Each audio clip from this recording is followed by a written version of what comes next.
Hello friends, this is SP. Welcome to Adega Manch. We are present here with another new session that is computer. Friends computer की इस class में आज जो हम discuss करने वाले हैं वो रहेगा टाइप्स ऑफ ऑपरेटिंग सिस्टम, अर्थात ऑपरेटिंग सिस्टम के प्रकार, यानी ऑपरेटिंग सिस्टम कितने प्रकार के होते हैं। फ्रेंड्स लास्ट जो सेशन किया था उसमें हमने किया था ऑपरेटिंग सिस्टम, यानी कि ऑपरेटिंग सिस्टम क्या होता है, कौन कौन से उसके फंक्शन होते हैं। ठीक है, तो उसका कुछ पार्ट छूट गया था, उसे भी डिस्कस करेंगे। इसके साथ साथ टाइप्स ऑफ ऑपरेटिंग सिस्टम, ये जो सेशन रहेगा बहुत इंपॉर्टेंट है। ठीक है, क्योंकि ऑपरेटिंग सिस्टम से रिलेटेड बहुत सारे क्वेश्चन पूछे जाते हैं। फ्रेंड्स आइए शुरू करते हैं ये आज का सेशन। तो फ्रेंड्स सबसे पहले टाइप्स ऑफ ऑपरेटिंग सिस्टम करने से पहले जो लास्ट सेशन किया था हमने ऑपरेटिंग सिस्टम, ठीक है, तो उसका कुछ पार्ट छूट गया था, आज हम डिस्कस करेंगे, यानी कि ऑपरेटिंग सिस्टम इन इंडिया, यानी इंडिया में ऑपरेटिंग सिस्टम का किस तरह से डेवलपमेंट हुआ, किस किस तरह से उसकी प्रगति होती है। तो फ्रेंड्स आइए शुरू करते हैं। देखिए बात है 10 जनवरी, यानी कि जनवरी 10, 2007, 10 जनवरी 2017 की बात है। ठीक है, भारत में यानी कि इंडिया में बॉस नाम का ऑपरेटिंग सिस्टम का जनरेट किया गया, यानी कि बॉस नामक ऑपरेटिंग सिस्टम का निर्माण हुआ। ठीक है, अब बॉस क्या है, इसकी फुल फॉर्म क्या है, वो बात करेंगे। किसने इसे डेवलप किया, कौन कौन से इसकी जनरेशन आज आ चुके हैं, कौन कौन से एडिशन। ठीक है, तो बॉस 10 जनवरी 2017 में डेवलप किया गया, भारत का पहला ऑपरेटिंग सिस्टम। ठीक है, बॉस के बहुत सारे एडिशन आए। ठीक है, तो बॉस के एडिशन की यदि हम बात करते हैं तो फोर्थ यानी कि 4 एडिशन आए। उसमें हम बात करते हैं बॉस डेस्कटॉप। क्लियर, जो डेस्कटॉप यानी कि पीसी पर्सनल कंप्यूटर में ऑपरेटिंग सिस्टम यूज होता था, वो सबसे पहला यानी कि बॉस का जो एडिशन था वो था बॉस डेस्कटॉप। क्लियर, उसके बाद एडोबॉस आया।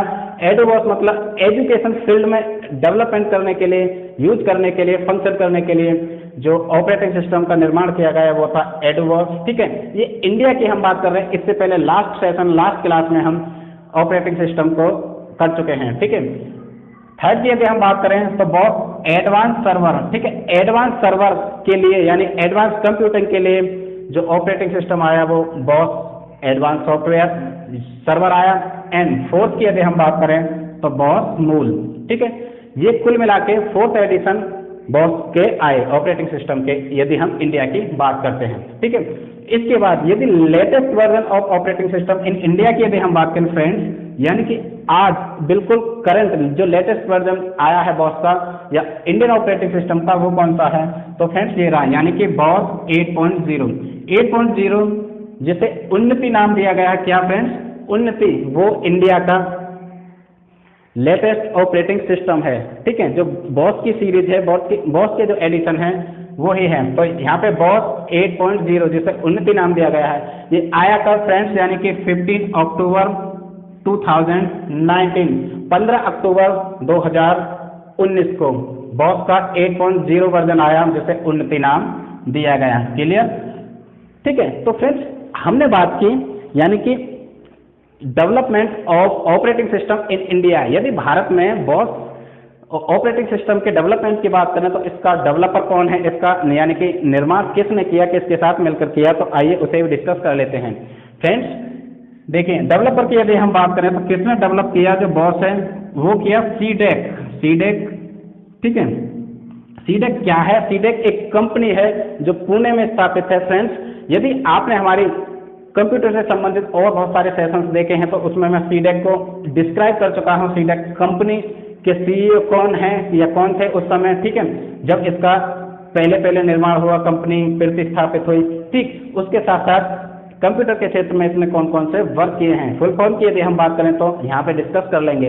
यदि कंप्यूटर की क्लासेस आपने नहीं देखी तो सारी क्लासेस जाके देखें, तब आपको बिल्कुल सीक्वेंस में सारी चीजें पता पड़ पाएंगे। तो फ्रेंड्स यानी कि सीडेक एंड एनआरसी FOSS, ठीक है, यानी कि एनआरसी फोर्स दोनों के द्वारा मिलकर, ठीक है, बॉस जो है उसका निर्माण किया गया। अब हम बॉस की फुल फॉर्म की बात कर लेते हैं। फ्रेंड्स बॉस की फुल फॉर्म में यहाँ पे नहीं लिखा, उसे डिस्कस करेंगे। अब हम कर लेते हैं सीडेक की फुल फॉर्म क्या है। फ्रेंड्स सीडेक की फुल फॉर्म यानी कि centre for development of advance computing. ठीक है, जो सीडेक कंपनी है पुणे में स्टेब्लिश्ड है, उसकी फुल फॉर्म की बात करें तो centre for development of advance computing. ठीक है, ये पुणे में स्थापित है, इसने इसे डेवलप किया। इसके साथ साथ इसने यहाँ पे NRCFOOS, इसकी फुल फॉर्म की बात करें तो national research centre for free and open source software. दोबारा से देख लीजिए, national research centre for free and open source software. ठीक है, तो इन दोनों के सहयोग से मिलकर बहुत जो सीरीज है उसका निर्माण हुआ, उसका डेवलपमेंट होता है भारत में ऑपरेटिंग सिस्टम की यदि हम बात करते हैं। ठीक है, अब हम ऑपरेटिंग सिस्टम के डेवलपमेंट की बात कर लेते हैं, स्टार्टिंग से अब तक कौन कौन से वर्जन इसके आ चुके हैं। तो फ्रेंड्स, सबसे पहले यदि हम बॉस की बात करें तो सबसे पहले जो आया यानी कि बॉस 5.0, ठीक है, जिसे अनोखा नाम दिया गया। क्लियर, ये इंडियन ऑपरेटिंग सिस्टम की हम बात कर रहे हैं। इसके बाद बॉस 6.0 जब 2006 में आया, जिसे अनूप नाम दिया गया। ठीक है, इसके बाद बॉस 7.0 जिसे दृष्टि नाम दिया गया। ठीक है, और लेटेस्ट यानी करंट की यदि हम बात करें, जैसा कि मैंने बताया 15 अक्टूबर 2019 8.0 बॉस का ऑपरेटिंग सिस्टम यानी कि एक वर्जन आया, जैसे उन्नति नाम दिया गया। तो फ्रेंड्स, ये थी कुछ चीजें जो इंडियन ऑपरेटिंग सिस्टम से संबंधित थी, हमने यहाँ पे डिस्कस की। ठीक है, तो आई होप आपको ये चीजें सारी क्लियर हुई होंगी। अब हम बात कर लेते हैं बेसिकली बॉस क्या है, कौन सी एक सीरीज है, यानी कि उसकी फुल फॉर्म की यदि हम बात कर लेते हैं, पूरा नाम जैसे हम कहें तो फ्रेंड्स बॉस क्या है, यानी कि भारत, देख लीजिए, भारत ऑपरेटिंग सिस्टम सॉल्यूशन। ठीक है, दोबारा से देख लीजिए, जो बॉस है यानी कि operating system, Indian operating system की एक सीरीज जो बॉस है वो क्या है, Bharat operating system solution. Clear, तो यहाँ पे हम इंडियन ऑपरेटिंग सिस्टम को कंप्लीट कर चुके हैं, जो डेवलपमेंट है इस तरीके से हुआ। ठीक, तो जो हमारा आज का टॉपिक है उस पर आते हैं। बेसिकली ये जो रहेगा यानी कि टाइप्स ऑफ ऑपरेटिंग सिस्टम। ठीक है, तो टाइप्स ऑफ ऑपरेटिंग सिस्टम की जब भी हम बात करते हैं फ्रेंड्स, इसे बहुत ध्यानपूर्वक समझने की कोशिश करें। ठीक है, ये बहुत इंपॉर्टेंट है, यहाँ से क्वेश्चन पूछते हैं। टाइप्स ऑफ ऑपरेटिंग सिस्टम की जब भी हम बात करते हैं फ्रेंड्स, तो सबसे पहले उपयोगकर्ता के आधार पर यानी कि अकॉर्डिंग टू यूजर, यूजर किस तरीके से उसे यूज करते हैं ऑपरेटिंग सिस्टम को। ठीक है, उसके आधार पर कितने प्रकार होते हैं ऑपरेटिंग सिस्टम के, तो there are 2 types of operating system according to user. ठीक है, यूजर के आधार पर 2 तरीके होते हैं, 2 प्रकार होते हैं। पहले की बात करें तो single user operating system and second multi user operating system. Clear, इनको डिस्कस करेंगे इन दोनों को। नेक्स्ट यदि हम बात करते हैं तो यहाँ पे कार्य के मोड के आधार पर according to mode of function. ठीक है, ऑपरेटिंग सिस्टम के फंक्शन के अकॉर्डिंग यदि हम बात करते हैं कितने प्रकार के होते हैं ऑपरेटिंग सिस्टम, तब भी 2 प्रकार के होते हैं, उन दोनों को भी डिस्क्राइब करेंगे। एंड थर्ड वन, कुल मिलाकर कह सकते हैं कि ऑपरेटिंग सिस्टम को 3 तरीके से वर्गीकृत किया जाता है, यानी कि डिवाइडेड किया जाता है। फर्स्ट ऑफ ऑल उपयोग के आधार पर, ठीक है, according to user, and second one mode of function यानी कि फंक्शन के आधार पर, एंड लास्ट वाला डेवलपमेंट एंड जनरेशन, विकास क्रम के आधार पर। विकास क्रम के आधार पर ऑपरेटिंग सिस्टम के कितने प्रकार हैं, तो ऑलमोस्ट 7 to 8 प्रकार हैं, उनके बारे में भी डिस्कस करने वाले हैं। सॉरी, तो फ्रेंड्स हमने यहाँ पे बात की ऑपरेटिंग सिस्टम के प्रकार।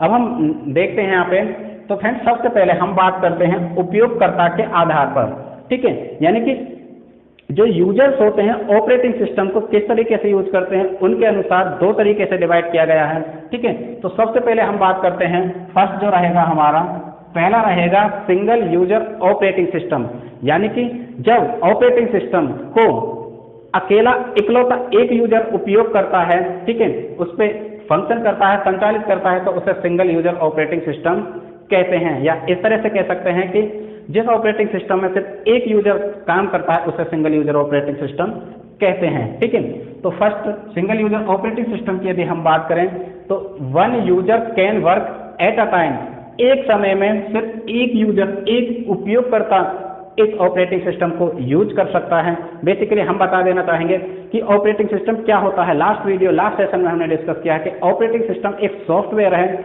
एक सेट ऑफ सॉफ्टवेयर, एक ग्रुप ऑफ सॉफ्टवेयर कह सकते हैं, जो सिस्टम सॉफ्टवेयर होता है, सिस्टम को संचालित करता है, ठीक है।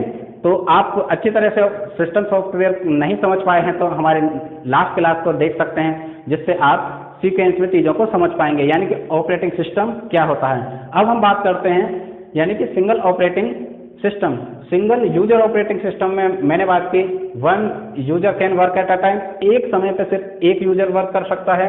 And two users can't create account, यानी कि दो या दो से अधिक, कुल मिला के एक से अधिक जो यूजर हैं वो इस तरह के सिंगल यूजर ऑपरेटिंग सिस्टम पर अपने अकाउंट क्रिएट नहीं कर सकते। कुल मिला के बात यहाँ पर साबित होती है कि सिंगल यूजर जो ऑपरेटिंग सिस्टम होता है उसमें एक यूजर वर्क कर सकता है, ठीक। तो ये एक बात इसके एग्जाम्पल ले लेते हैं, यानी कि MS-DOS, Microsoft disk operating system इसका एक एग्जाम्पल हो गया, ये सिंगल यूजर ऑपरेटिंग सिस्टम होता है। इसके बाद बात करें हम विंडोज 95 यानी विंडो 95 और विंडो 98, ये भी सिंगल यूजर ऑपरेटिंग सिस्टम के एग्जाम्पल हैं। क्लियर? तो आई होप यहाँ से सिंगल यूजर ऑपरेटिंग सिस्टम क्या होता है, ठीक है, वो आपको क्लियर हो गया होगा। अब हम बात करते हैं नंबर 2, दूसरा multi user operating system. Multi से आपको बिल्कुल क्लियर हो पा रहा होगा कि ऐसा सॉफ्टवेयर, ठीक है, या ऐसा ऑपरेटिंग सिस्टम जिसमें एक से अधिक यानी कि मल्टी यूजर जो उपयोग करता है, एक से अधिक, मोर देन 2 and 3, ठीक है, यूजर एक साथ एक समय पर काम कर सकते हैं, उसे मल्टी यूजर ऑपरेटिंग सिस्टम कहते हैं। देखिए, more than 1 user create their account, ठीक है, and work at a time, एक समय पे, यानी कि वह ऑपरेटिंग सिस्टम, बिल्कुल सिंपल लैंग्वेज में समझिए, ऐसा ऑपरेटिंग सिस्टम जिसमें एक समय पर एक से अधिक, चाहे 2 हो सकते हैं, 4 हो सकते हैं, 6 हो सकते हैं, यानी कि एक से अधिक उपयोगकर्ता या यूजर अपना अकाउंट क्रिएट कर सकते हैं, ओके, एंड उसे यूज कर सकते हैं, यानी कि उस पर वर्क कर सकते हैं। तो आई होप यहाँ से क्लियर होगा, यानी कि मल्टी यूजर जो ऑपरेटिंग सिस्टम होता है उस पर एक से अधिक अकाउंट क्रिएट किए जा सकते हैं और एक साथ, यानी कि एक ही समय में एक से अधिक यूजर उस पर वर्क कर सकते हैं। सेकंड, यदि हम बात करें तो work with the help of terminal, एक टर्मिनल के द्वारा सिस्टम को जोड़ दिया जाता है और उस पर डिफरेंट यानी कि कई यूजर वर्क कर सकते हैं। क्लियर? तो ये हो गया multi user operating system. First हमने बात की सिंगल यूजर ऑपरेटिंग सिस्टम। इसके एग्जांपल्स ले लेते हैं। तो फ्रेंड्स, यानी कि लाइनक्स या कि Linux, Unix and latest version of Windows के जो आज बिल्कुल लेटेस्ट वर्जन है वो मल्टी यूजर ऑपरेटिंग सिस्टम होते हैं, ठीक है। तो यहाँ पे विंडो 95 की हमने बात की और 98 की बात की, वो सिंगल यूजर ऑपरेटिंग सिस्टम होता है। एंड लेटेस्ट वर्जन की यदि हम बात करें, विंडो 10 हो गया, विंडो XP हो गया, वो सब जो हो गए यानी कि मल्टी यूजर ऑपरेटिंग सिस्टम हो गए, ठीक। क्लियर? तो फ्रेंड्स, हमने यहाँ पे बात की उपयोगकर्ता के आधार पर। उपयोगकर्ता जो यूजर होते हैं, according to user there are 2 type of operating system, दोनों की हमने बात की। फर्स्ट हो गया यानी कि single user operating system, clear, यहाँ पे आपको क्लियर हुआ होगा। सेकंड की हमने बात की multi user operating system, multi user जिसपे एक से अधिक उपयोगकर्ता वर्क कर सकते हैं, यानी कि यूजर वर्क कर सकते हैं। क्लियर? तो अब नेक्स्ट बात कर लेते हैं, दूसरा था यानी कि कार्य के मोड के आधार पर, according to mode of function, यानी कि किस तरह से कोई ऑपरेटिंग सिस्टम फंक्शन करता है उसके आधार पर कितने प्रकार के होते हैं। तो फ्रेंड्स, ये भी यहाँ पे 2 प्रकार के होते हैं according to their function. Operating system के मोड ऑफ फंक्शन के आधार पर कंप्यूटर में ऑपरेटिंग सिस्टम जो होते हैं उनको 2 भागों में वर्गीकृत किया जाता है। फर्स्ट की यदि हम बात करें फ्रेंड्स, जो काफ़ी इंपॉर्टेंट है, ये हो गया फर्स्ट। पहले की यदि हम बात करते हैं तो कैरेक्टर यूजर इंटरफेस, ठीक है, कौन सा? कैरेक्टर यूजर इंटरफेस, जिसे शॉर्ट में CUI बोलते हैं। क्लियर? ये काफ़ी इंपॉर्टेंट और बहुत अच्छा एग्जाम्पल है ऑपरेटिंग सिस्टम का, ठीक है। तो कैरेक्टर यूजर इंटरफेस यानी कि CUI, बिल्कुल इस तरह से आप वर्ड से देख सकते हैं इसके नेम से, यानी कि कैरेक्टर। इस जो ऑपरेटिंग, ये जो ऑपरेटिंग सिस्टम होता है इसमें कैरेक्टर्स का यूज होता है, चाहे A to Z ले लें, 1 2 ले लें, ठीक है। बात करते हैं यानी कि कमांड लाइन इंटरफेस, इसको क्या कमांड लाइन इंटरफेस भी कहते हैं। इसमें कमांड यानी कि जो इनपुट होती है उसे दिया जाता है, ठीक। क्लियर? ये रही एक बात। नेक्स्ट बात करते हैं वर्क विद टाइपिंग। इसमें जो वर्क होता है, जो फंक्शन होता है, टाइपिंग के थ्रू होता है, ठीक है। इसमें हम टाइपिंग करते हैं, टाइपिंग में कोई भी चीज टेक्स्ट कर सकते हैं, बेसिकली ये कहें, यूज ओनली टेक्स्ट, इसमें टेक्स्ट यूज किया जाता है, ठीक है। टेक्स्ट के थ्रू आप कमांड दे सकते हैं, ठीक है, यानी कि एक इंफॉर्मेशन इनपुट कर सकते हैं एंड देन ये प्रोसेसिंग चलती है। बेसिकली इस सॉफ्टवेयर का जो वर्क होता है, ठीक है, सीधा सीधा यूजर एंड हार्डवेयर, जो कंप्यूटर सिस्टम के हार्डवेयर होते हैं उनके बीच, उनके मध्य यानी कि मध्यस्थता या फिर इंटरफेस लिंक कराने की बात करता है, या फिर ये कहें कि जो सिस्टम के हार्डवेयर होते हैं उनको ऑपरेट करते हैं, जो ऑपरेटिंग सिस्टम होते हैं, ठीक है, ये सिस्टम सॉफ्टवेयर होते हैं, ये सॉफ्टवेयर का एक ग्रुप होता है। तो हमने बात की यहाँ पे कैरेक्टर यूजर इंटरफेस CUI, ठीक है, यानी कि कमांड लाइन इंटरफेस भी इसे कहते हैं, and work with typing use only text, यानी कि टेक्स्ट के थ्रू इसमें हम क्या करते हैं, वर्क करते हैं और कमांड देते हैं, ठीक है। नेक्स्ट बात कर लेते हैं, यानी कि स्पेसिफिक कमांड इज गिवन, इसके लिए एक स्पेसिफिक कमांड दी गई होती है, ठीक है, जिसे हम इनपुट कहते हैं, ठीक है, एक स्पेसिफिक टाइप की कमांड इसमें हम इनपुट कर सकते हैं, ठीक। तो ये रहा हमारा यानी कि CUI, कैरेक्टर यूजर इंटरफेस। इसके एग्जांपल की बात कर लेते हैं, तो फ्रेंड्स यहाँ पे MS जो DOS है, माइक्रोसॉफ्ट डिस्क ऑपरेटिंग सिस्टम, यानी कि ये वाला, ये भी सिंगल यूजर के साथ साथ इसे हम कैरेक्टर यूजर इंटरफेस भी कहते हैं। क्लियर? तो आई होप यहाँ से कैरेक्टर यूजर इंटरफेस क्लियर हुआ होगा। ये इंपॉर्टेंट है दोनों अकॉर्डिंग टू फंक्शन के आधार पर जो दो प्रकार हैं ऑपरेटिंग सिस्टम के, first CUI and second GUI, दोनों इंपॉर्टेंट है। इनकी फुल फॉर्म पूछ ली जाती है और इनके बारे में टू द पॉइंट पूछ लिया जाता है, ठीक है। तो यहाँ पे character user interface I hope आपको क्लियर हुआ होगा। दोबारा से देख लेते हैं, यानी कि कमांड लाइन इंटरफेस जिसे कहते हैं, एंड वर्क विद टाइपिंग, यानी कि यूज ओनली टेक्स्ट, इसमें टेक्स्ट के थ्रू कोई भी हम कमांड देते हैं एंड फिर जो ऑपरेटिंग सिस्टम है अपना फंक्शनिंग करता है, यानी प्रोसेसिंग करता है। क्लियर? नेक्स्ट बात कर लेते हैं, यानी कि अकॉर्डिंग टू फंक्शन में ही फर्स्ट ये हो गया कैरेक्टर यूजर एंड सेकंड, दूसरे की यदि हम बात करें तो ग्राफिकल यूजर इंटरफेस, यानी कि GUI, ग्राफिकल यूजर इंटरफेस। ये बहुत ज़्यादा इंपॉर्टेंट है, वेरी इंपॉर्टेंट। आजकल जो चल रहा है इसके थ्रू इसने इस तरह का तहलका मचाया है या फिर उन्नति लाई है या फिर ये कह सकते हैं एक रेवोल्यूशन लाया है, GUI, ग्राफिकल यूजर इंटरफेस, यानी कि ऐसा ऑपरेटिंग सिस्टम जिसमें अनपढ़ से अनपढ़ कुल मिला के, जैसे इंग्लिश या कोई भी और लैंग्वेज नहीं भी आती तो बिना लैंग्वेज के भी इसको इजी से इजी, यानी कि साधारणतः कोई भी व्यक्ति इसे यूज कर लेता है। जैसे एग्जाम्पल लेते हैं, हम स्मार्टफोन की बात करें, हमारे पेरेंट्स जो स्मार्टफोन यूज करते हैं यानी कि कीपैड वाला, लेकिन उनको एक बार में स्मार्टफोन दे दिया जाए, उनको एक बार समझा दिया जाए तो वो बहुत इजीली उसको यूज कर पाते हैं। क्या कारण है इसका? सॉरी, इसका कारण यानी कि GUI, ग्राफिकल यूजर जो इंटरफेस है वो है, यानी कि ये ऑपरेटिंग सिस्टम है, ये इसका कारण यही है। क्यों?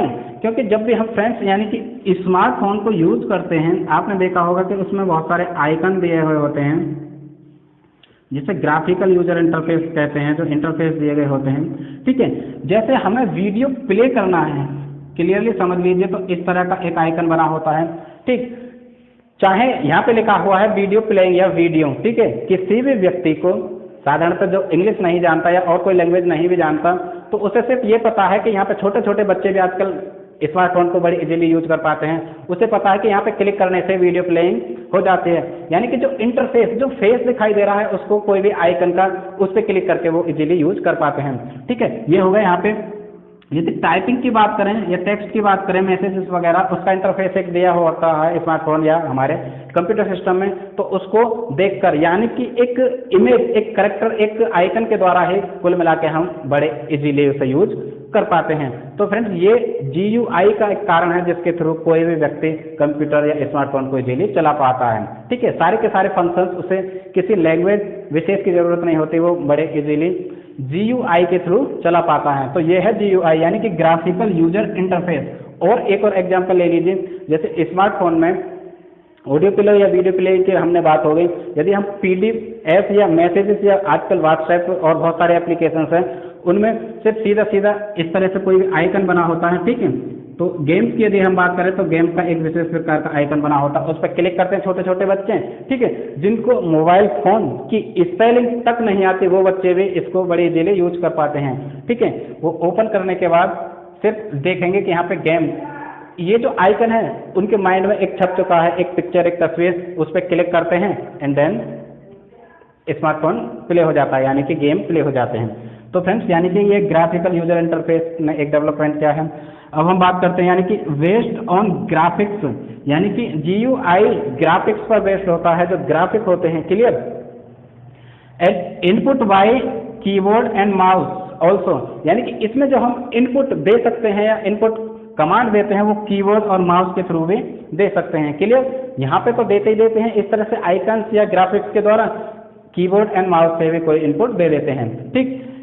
इन दिस ऑपरेटिंग सिस्टम, यानी कि बटन्स एंड मेन्यू, जो हमने अभी बात की, यानी कि बटन्स और मेन्यू, कुछ स्पेशल टाइप के बटन्स होते हैं कीबोर्ड में, उसके थ्रू, एंड जो मेन्यू होता है, ये सामने जो दिखाई दे रहे होते हैं, हमारा कोई भी मेन्यू है, मेन्यू में जो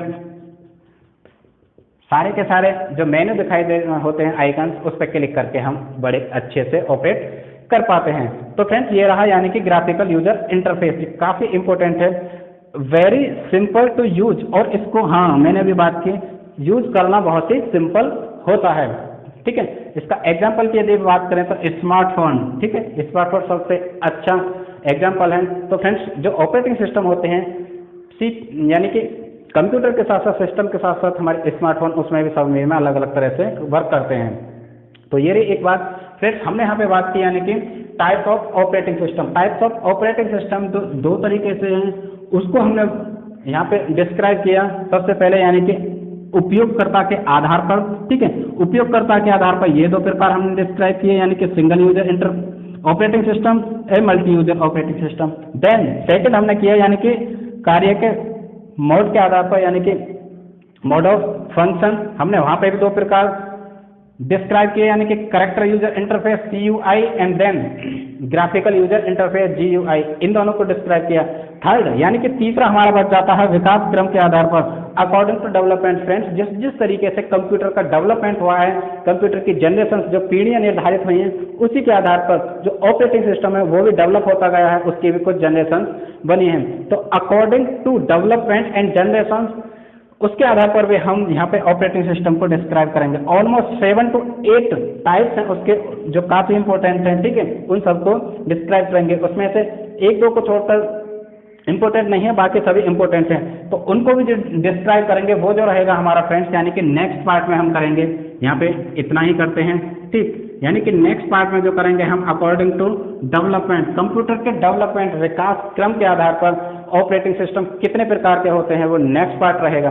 फ्रेंड्स आई होप ये सेशन आपको पसंद आया होगा, हेल्पफुल रहेगा। यदि थोड़ी भी हेल्प करता है तो लाइक करें, कमेंट करें और अपने फ्रेंड्स के साथ इस सेशन को शेयर करें।